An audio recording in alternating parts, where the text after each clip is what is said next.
Dans cette vidéo, je vais vous parler d'une icône de la culture francophone. C'est une bande dessinée, elle est belge, et il s'agit des Aventures de Tintin. Les Aventures de Tintin sont nées sous la plume et le crayon d'Hergé, en Belgique, en 1929. C'est le début de 24 aventures qui s'achèveront en 1983 avec la mort d'Hergé, ce dernier n'ayant pas souhaité que le personnage de Tintin lui survive. Alors Tintin, c'est un jeune reporter belge qui se retrouve chaque fois embarqué dans des aventures qui le mènent aux quatre coins du monde, sous les océans et même sur la Lune.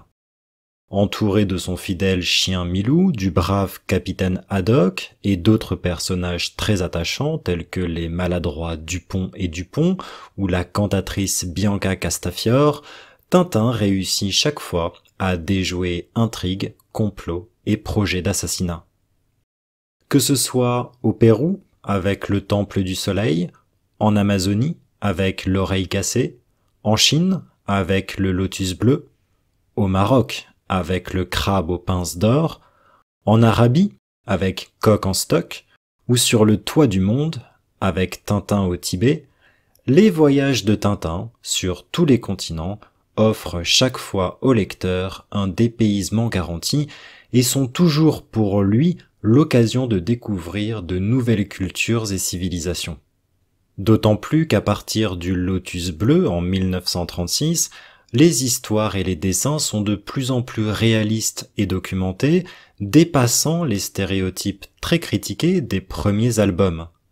Les références d'Hergé à des faits historiques et des conflits réels sont également de plus en plus nombreuses au fil des albums, quoique les noms de villes et de pays sont souvent inventés, faisant des Aventures de Tintin une lecture tout aussi fascinante pour les adultes que pour les enfants.